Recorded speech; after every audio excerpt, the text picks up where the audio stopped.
Bismillahirrahmanirrahim. Alhamdulillahirabbil alamin. Shalatu wassalamu ala Rasulillah wa ala alihi wa ashabihi wa man tabi'ahum bi ihsan ila yaumiddin, amma ba'd. Alhamdulillah, kita lanjutkan lagi kajian ilmu usul dengan membaca kitab Al-Usul min Ilmu Usul karya Syekh Muhammad bin Shalih Al-Utsaimin rahimahullahu taala. Kita masih di pembahasan an-nasakh. Kemarin kita sudah mengambil setengah pembahasan. Sekarang kita lanjutkan, insyaallah kita selesaikan. Bismillah. Bismillahirrahmanirrahim. Assalamualaikum alaikum. Qala Syekh Muhammad bin Shalih Al-Utsaimin rahimahullah taala, aqsam an-nasakh. Yanqasimu an-nasakh bi'tibari an-nass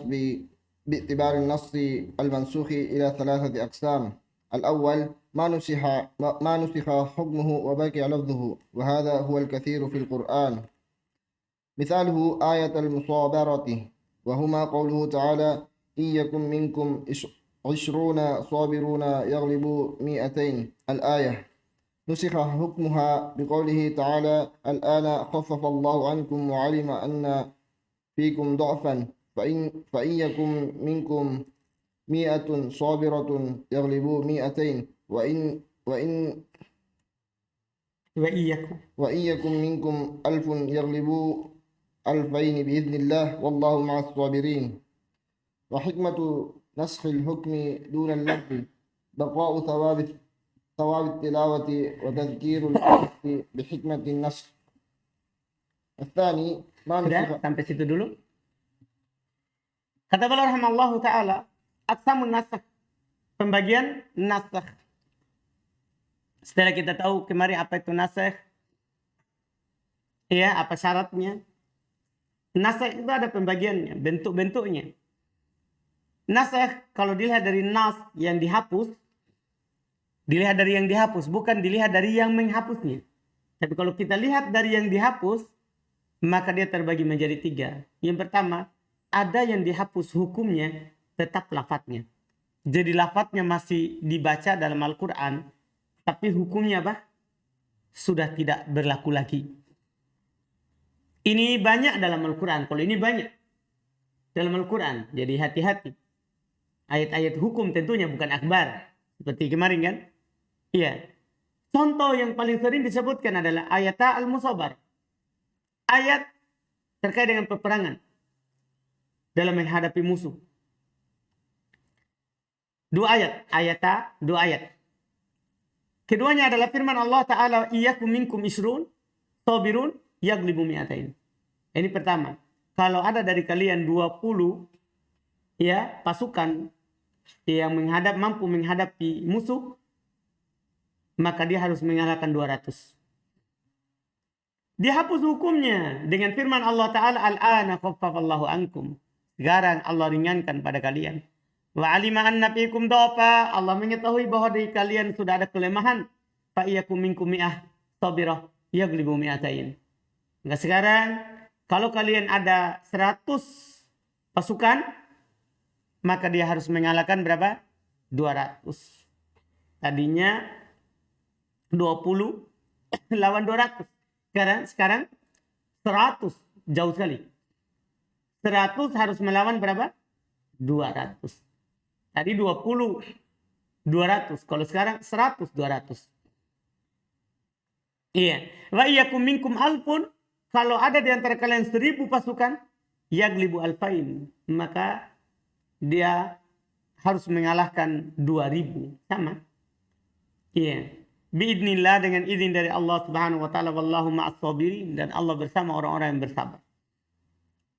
Hikmahnya dihapus hukum tapi tidak lafaz, supaya tetap ada pahala membacanya. Paham kan? Itu pertama. Jadi walaupun dihapus hukumnya, Allah masih tetap dengan rahmatnya supaya kita bisa beribadah kepada Allah dengan membacanya. Sekaligus juga wa tadhkirul ummah bi hikmatin nasakh. Sekaligus juga untuk mengingatkan umat akan hikmahnya dihapus. Jadi ada hukum itu dihapus dari yang berat ke ringan, begitu. Paham kan? Dari yang berat ke mana? Ke ringan, iya kan? Tadi harus menghadapi 200 dihadapi oleh berapa? 20 sekarang 100 menghadapi 200. Mengingatkan, Masya Allah. Tadinya berat, sekarang diringankan. Alhamdulillah begitu. Iya, baik. ثم قال الثاني ما نسخ لفظه وبقي حكمه كآية الرجم، وقد ثبت في الصحيحين من حديث ابن عباس أن عمر بن الخطاب رضي الله عنه قال كان فيما أنزل الله آية الرجم فقرأناها وأقلناها ووعيناها ورجم رسول الله صلى الله عليه وسلم ورجمنا بعده فأخشى إن طال بالناس زمان أن يقول قائل والله ما نجد Wallahi, والله ما نجد wallahi, والله sumpah. والله ما نجد الرجم في كتاب الله فيضل بترك فريضة أنزلها الله وإن الرجم في كتاب الله حق على من زنى إذا أحسن من الرجال والنساء وقامت بينة أو كان الحبل أو الاعتراف Itu salah cetak ya. Aukan al-haml. أو كان الحمل أو الاعتراف. Jadi diperbaiki itu.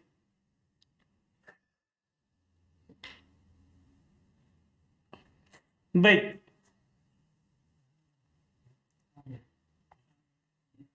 Kata beliau rahimahullah ta'ala, asan yang kedua. Jenis yang kedua. Manusia khalaqduhu wa baqiya hukmu. Masya Allah.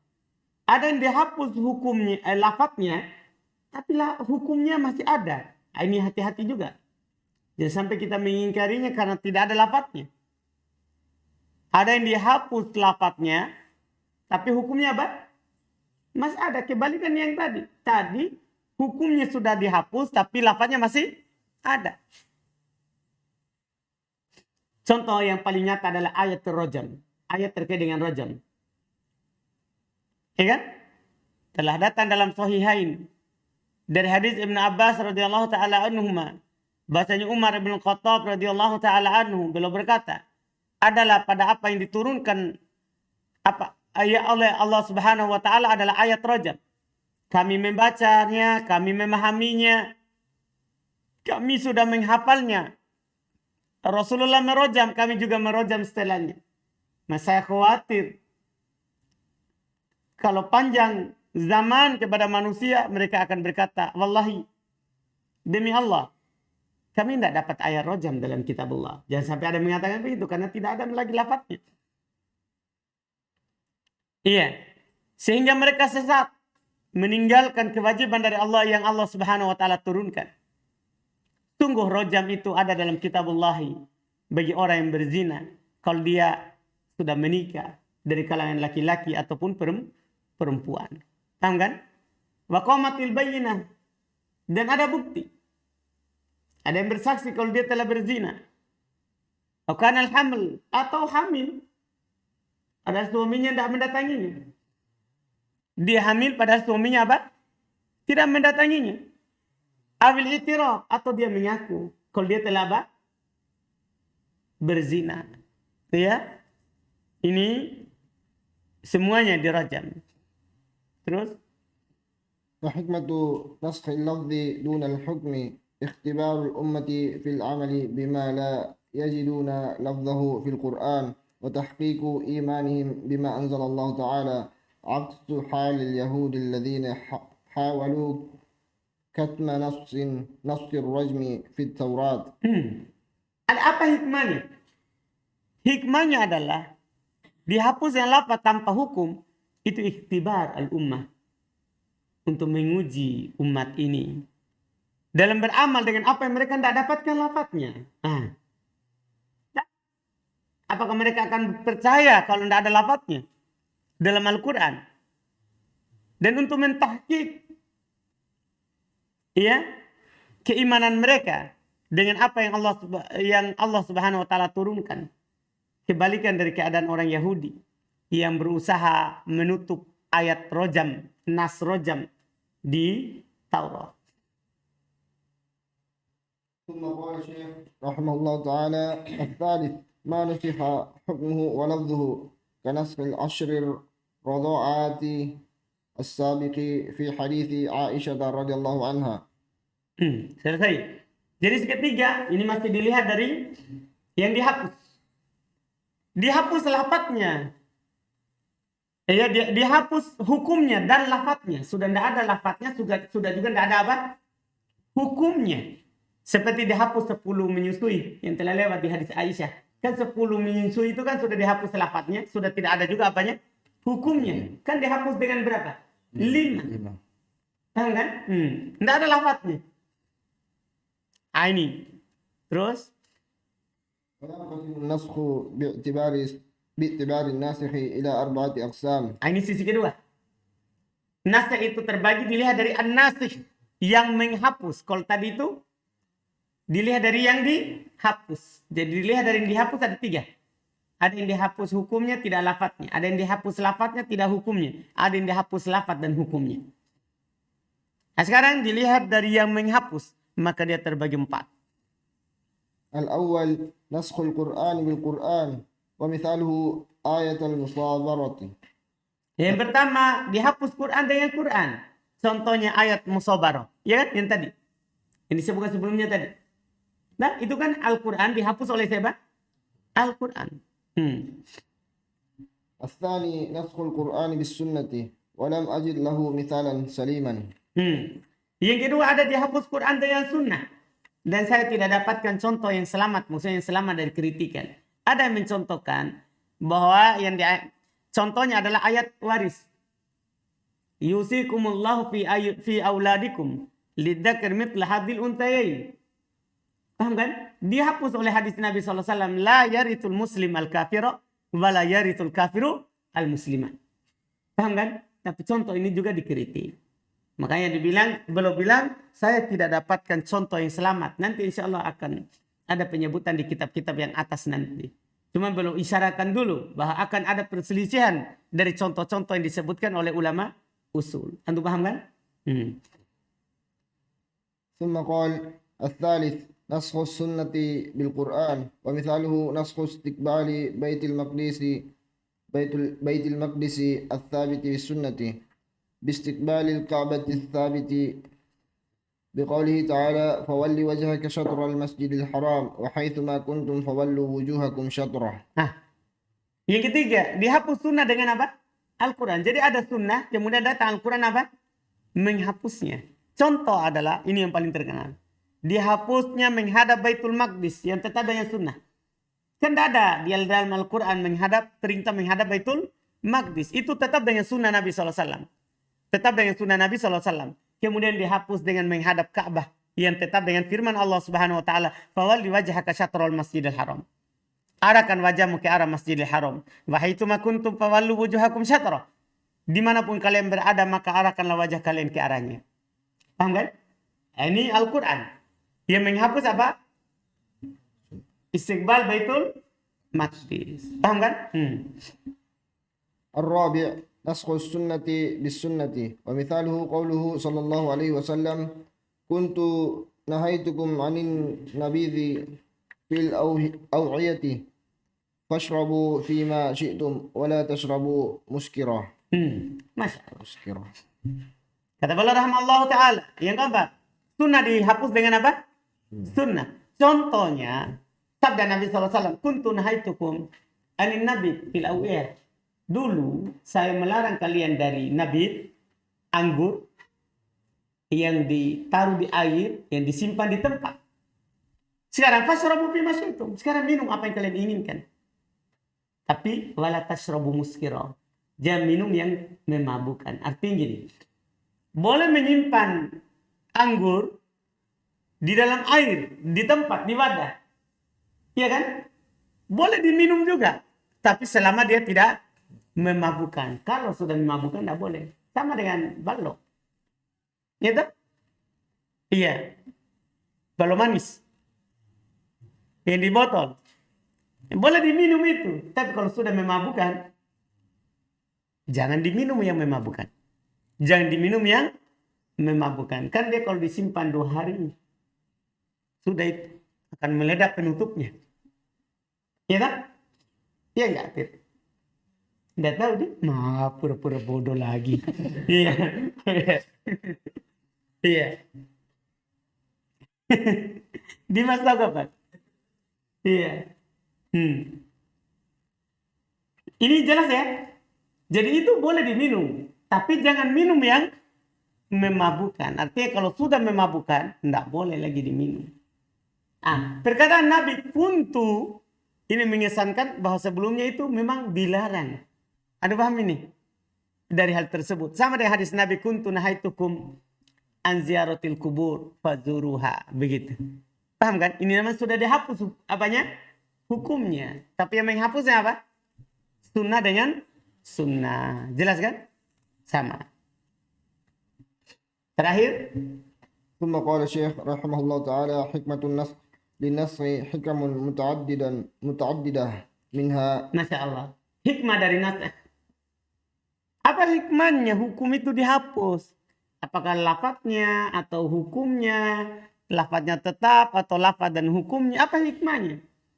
Untuk naskah itu ada hikmah-hikmah yang banyak di antaranya. مراعاة مصالح العباد بتشريع ما هو أنفع لهم في دينهم ودنياهم. الثاني التطور في التشريع حتى يبلغ الكمال. الثالث اختبار المكلفين باستعدادهم لقبول التحول من حكم إلى آخر ورضاهم بذلك. الرابع اختبار المكلفين بقيامهم بوظيفة الشكر إذا كان النسخ إلى أخف ووظيفة الصبر إذا كان النسخ إلى أثقله.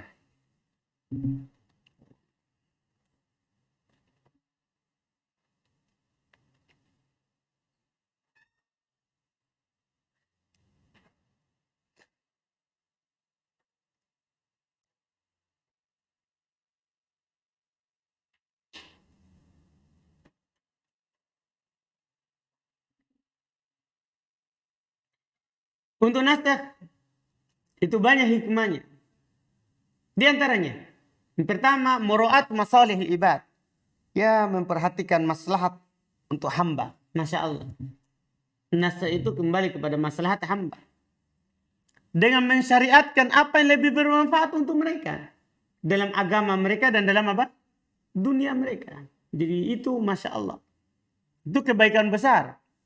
Lihat, tadinya kita harus menghadapi 200. Ya kan? Dengan pasukan 20. Setelah itu Allah hapus. Menjadi 100 melawan 200. Berarti ini yang bermanfaat untuk hamba. Maslahat untuk agama dan dunia mereka. Iya. Kemudian yang kedua, at-tatawwur. Bertahap. Dalam pensyariatan sampai mencapai kesempurnaan. Ya kan? Lihat pengharuman khamar. Kan 3 tahap. Pertama dikatakan dosanya lebih besar daripada manfaatnya. Kemudian yang kedua, jangan mendekati sholat dalam keadaan kalian mabuk. Kemudian yang ketiga, diharamkan. Itu namanya apa? Tatawur. Dalam pensyariatan. Yang ketiga, ikhtibar al-mukallafin. Masya Allah. Iya. Untuk menguji orang-orang yang dibebani. Dengan persiapan mereka untuk menerima perubahan itu. Dari satu hukum ke hukum yang lain. Bayangkan dari menghadap Baitul Maqdis. Disuruh menghadap apa? Ka'bah. Bagi penduduk Madinah itu kan lawan arah. Bagi penduduk Madinah itu adalah lawan arah. Tadi wajah mereka ke sana, kemudian harus ke belakang. Untuk menguji mereka ini. Apakah mereka siap untuk berubah itu? Dari satu hukum ke yang lain. Dan apakah mereka ridho dengannya? Paham kan? Itu hikmah. Kemudian yang keempat. Ikhtibarul mukallafin biqiyamihim. Juga menguji orang-orang yang mukallaf. Dengan tegak mereka biwadhifatis syukur. dengan kedudukan syukur. Karena bayangkan tadi 20 lawan 200 kan? Setelah itu 100 lawan 200. Itu mengharuskan mereka apa? Kesyukuran dari mereka. Karena nasakh, ya, ini idza kana nasakh ila akhaf. Ini kalau dihapus ke yang ringan. Maksudnya dari berat ke mana? Ke yang ringan. Ini untuk menguji mereka. Apakah mereka bisa bersyukur dari hal tersebut? Atau wadifatu sabar. Atau untuk menguji apa? Kesabaran mereka. Ini idza kana nasakh illa asqal. Ini kalau nasakhnya ke mana? Ke yang lebih berat. Untuk paham? Contoh yang ringan tadi, ayatul musabarah. Contoh yang lebih berat, puasa. Tadi kan, wa'alal ladina yutikunahu fidyatun ta'amu miskin. Bagi orang yang tidak mampu, ya boleh saja dia bayar fidyah. Anu paham kan? Kemudian dihapus dengan faman syahida minkum syahra falyasum. Ya, tadinya boleh pilih. Tidak apa-apa dia tidak berpuasa. Setelah itu siapa yang melihat bulan maka wajib dia apa? Berpuasa. Ini kan ilah apa ini? Ilah afqal. Anda paham ini? Apakah mereka bersabar? Sisa satu lagi. Bisa kadang nasa itu ila ma huwa musawah. Kepada apa yang sama hukumnya. Tidak berat juga, tidak juga lebih ringan. Contohnya adalah istiqbal. Baitul Maqdis ila istiqbal Baitul Haram. Itu kan sama saja. Tadinya menghadap Baitul Maqdis. Kemudian menghadap apa? Baitul Haram. Ila afqal atau akhaf ini? Ya, sama saja. Ada paham ini? Itu 3 bentuk dari penghapusan itu. Jadi penghapusan itu ya bisa ke akhaf, bisa ke afqal, bisa ke musawah. 3. Ya, contoh akhaf ayat al-musabarah. Contoh afqal puasa. Contoh musawah hadap kiblat. Paham kan? Selesai. Ini yang paling terakhir belum sampaikan. Hikmah daripada nasakh. Alhamdulillah dengan ini selesai dalalatul alfaz. Selesai bagian pertama dalam pembahasan usul. Selesai bagian pertama dalam pembahasan usul. Dalalatul alfaz. Itu yang paling penting. Karena dalalatul alfaz ini penting dalam pembahasan. Karena kita baca nas. Ya, setelahnya itu beliau akan membahas khobar itu sendiri dari sisi sanad dan dari sisi matan insyaallah. Kemudian ijma, kemudian nanti akan dibahas qiyas ya dan ta'arud antara dalil ya. Sedikit alhamdulillah. Kita cukupkan. Subhanakallahumma hamdik, asyhadu an la ilaha illa anta astaghfiruka wa atubu ilaik. Alhamdulillah.